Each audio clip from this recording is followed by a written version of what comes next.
I feel like everything in my life lately has been all about zombies, and I really want to talk about that. The following podcast is going to contain spoilers, along with me, just a regular guy, talking about all the things I love, such as comics, movies, television, music, and books. So yeah, proceed at your own risk.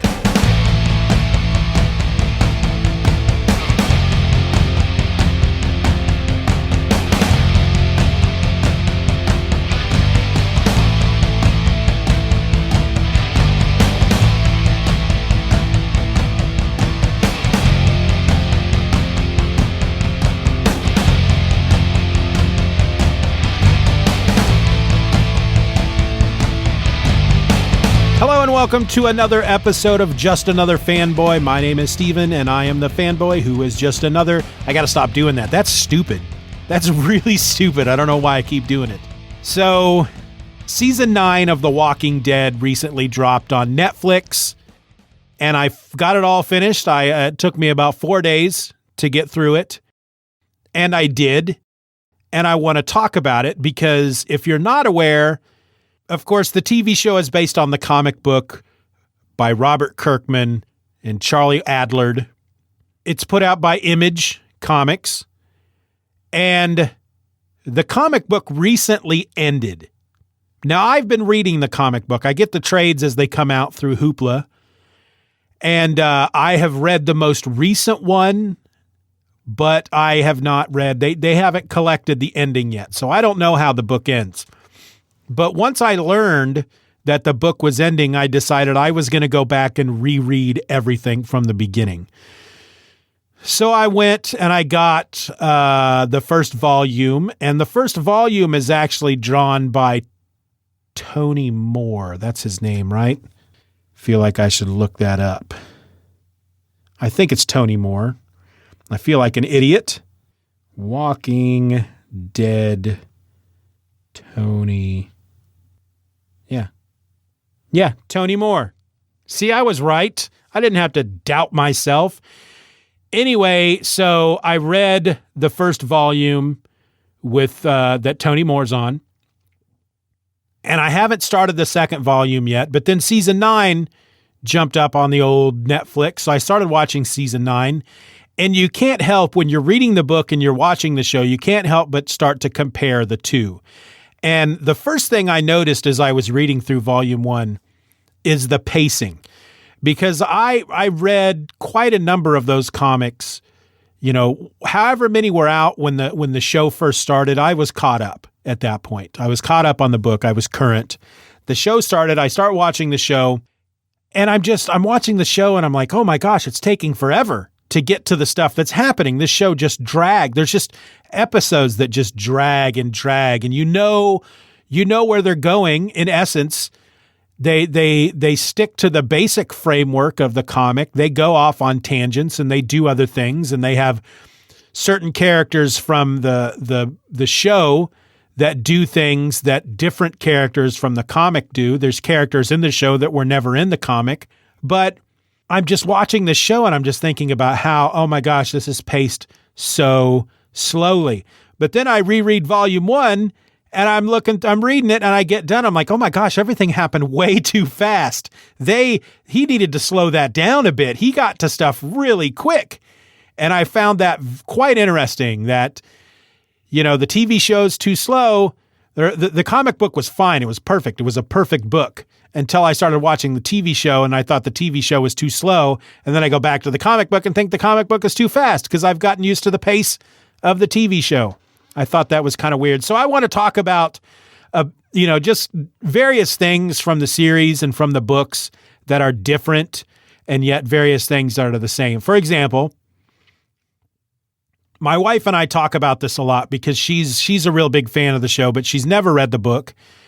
And there will be moments that we'll watch on the show and I'll be like, oh, that happened in the book, but so-and-so did it instead of that guy. And she'll ask me questions about, is so-and-so going to die? And I'll say, well, I don't know. They may, they're still alive in the comic book and, you know, stuff like that. But so, for example, the character of Dale.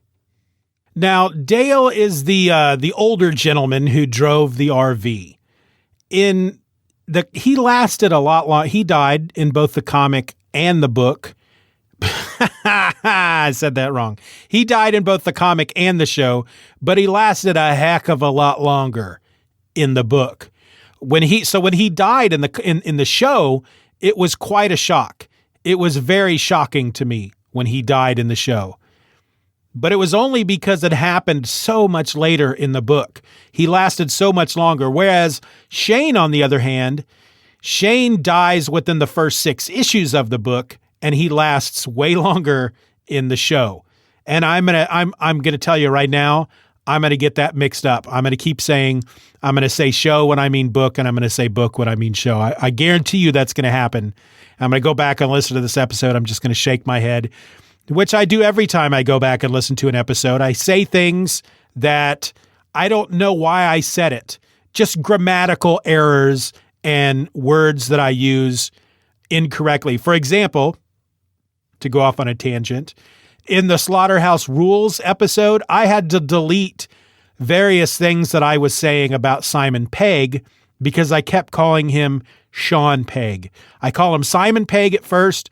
I mentioned Shaun of the Dead, and then I start calling him Sean Pegg a number of times, and then correct myself without even knowing it and call him Simon Pegg later in the episode. But I do stuff like that a lot. So if you hear that, that's just, I know it because I've heard it when I'm editing it, and I've just decided not to take it out.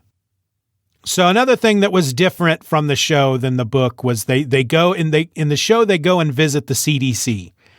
The CDC is located in Atlanta. Now, the book did take place outside of Atlanta, but Robert Kirkman, apparently, who's from Kentucky, never knew that the CDC was located in Atlanta. He said in an interview that had he known that, he certainly would have included a storyline in the book in which they go to visit the CDC. It just makes sense. Other things that were different, in the book, fairly early on, within the first 12 to 24 issues, within the first year or so, Rick loses his hand and spends the rest of the series minus a hand. He keeps both hands intact in the show. In the show. And in fact, it's when he loses his hand in the book, it's because he gets bitten, and he always carries this axe with him, and so he lops his hand off. And that's when we learn in the book that if you get bitten on an extremity like that and you lop the limb off in time, the infection won't kill you. The infection is already in everybody, but being bitten will also, it speeds up the infection and it causes death at that point. But if you lop off the limb before it happens, then you won't die. And we learn that through Rick in the book, but we learn it through Herschel in the show, if I'm remembering correctly. In the prison, they have to cut Herschel's leg off because he's bitten. The season 9 I thought was really interesting because by season 9, Carl is dead and Rick leaves the show. So there's a lot of things that happen in season 9 that happen in the book because, through Carl, basically. So season 9, once Rick leaves the show and they move forward 6 years, season 9 is all about the new enemy, which is the Whisperers. And in the show, they capture one of the Whisperers and they bring her back to a hilltop, and her name is Lydia, and she's the daughter of the leader of the Whisperers. And all of this happens in the comic. Carl goes to live at Hilltop while Rick stays in Alexandria and starts learning to be a blacksmith because he wants to be able to pull his own weight. He wants to learn a trade. He wants to be able to contribute more than just shooting zombies. Well, in the show, at this point, Carl's dead. So they have this character that they introduced in season 8 named Henry, who was a little boy in season 8, and he's a teenager in this season 9, and he's an orphan boy who is then adopted by the king Ezekiel, and Carol, who is married to Ezekiel, Whereas in the comics, it was Michonne that hooked up with Ezekiel. And in the show, Michonne's hooked up with Rick, while in the comics, it was Andrea that ends up hooking up with Rick. And Carl calls Andrea mom in the book, whereas he calls Michonne mom in the show. And Andrea, of course, dies in the show, not way early on, but a few seasons back. So it's like they're still trying to stick with the framework of the show, but based on changes that they've made, there's a big part of me that wants to be involved in that writing room. I want to be in there because I really like the idea of them. They've got this basic framework that they're working with here, but they know, okay, so we know that there's going to be a whisperer named Lydia, who's the daughter of Alpha, the leader of the Whisperers. And in the comic, Carl's the one that befriends her and helps her escape to try to keep her away from the Whisperers. But we can't do that with Carl because Carl's dead. Well, we got this boy named Henry. Let's have him leave the kingdom to come to Hilltop to be to learn how to be a blacksmith because he wants to be able to keep things repaired at the kingdom. And then he's the one that befriends Lydia. And when the Whisperers take her back, he follows them. And so all the stuff Carl did in the book, this kid Henry does in the show. And I just find that kind of stuff fascinating, how they do that. There's a moment in the book when Rick is talking to Alpha, and there's a big reveal there's this trade fair going on that Rick in the book, he's the one that starts it all up. He's got all the three communities working together, the Kingdom, Hilltop, and Alexandria, and they have a fair, and they have it at Alexandria, and Alpha infiltrates the fair, kidnaps certain people, cuts off their heads and lines up a row of stakes to mark their border and says, if you go past this border, then there's going to be trouble with us and you'll know what the border is because I've marked it. And it's marked by these heads on sticks. And in the comic book, the only one I remember for sure was Rosita, who survives in the book. She survived. All this happens, or she survives in the show. All of this happens in the show. But since Rick is no longer around, Ezekiel from the Kingdom is the one that starts the fair, and the fair is happening at the Kingdom. And he's doing it because the three communities have actually separated. They're no longer working together. Well, in the book, they're all working together, and they have a freaking army at this point that's led by Dwight, the guy with the burns on the side of his face. And in the show, Dwight leaves, and he's now on Fear the Walking Dead. So I just find these little differences fascinating, and I find the solutions that they have to stick with some of these story plots when they have pieces missing. I find that kind of stuff, I just find it fascinating. And so in the book, when Rick is having the talk with Alpha and she says, don't cross our border, you'll know the border when you see it. Well, Rick's no longer on the show, so that happens with Daryl, who's not in the book at all. Daryl was a character they created for the show. It's all very exhausting just talking about it. So I'm going to be starting volume 2 probably this week, and I may check in each time I finish a volume just to talk about the book and what I remember from the show, because I want to go back. There's a big part of me that wants to go back now and rewatch the show. But there were certain seasons in that show that I remember just being really slow and really dark and just a huge bummer. And I don't know if I want to put myself through that again, but I toyed with the idea of looking at the books, each volume before I start the volume, and then and looking at the description and seeing how that would correspond to one of the seasons, and then reading the book and then watching the season and then coming back and talking about it. But I don't know if I want to go into that much work. I don't know if I want to go to that much trouble, but I am definitely going to keep rereading the series because, like I said, it ended and I want to see how it ends, but I feel like I should go back and reread everything first.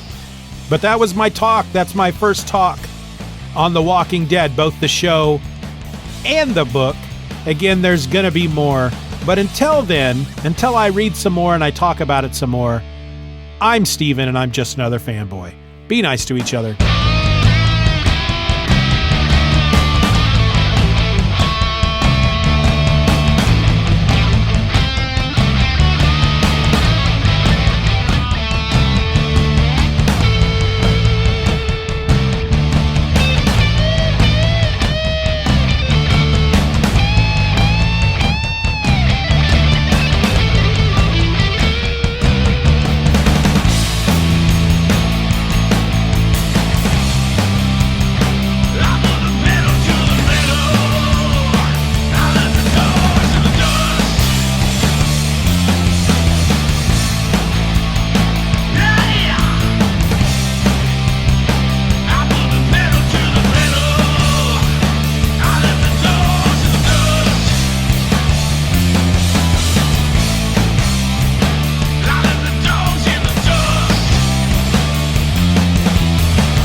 Bye-bye, Daddy. Bye-bye, Daddy.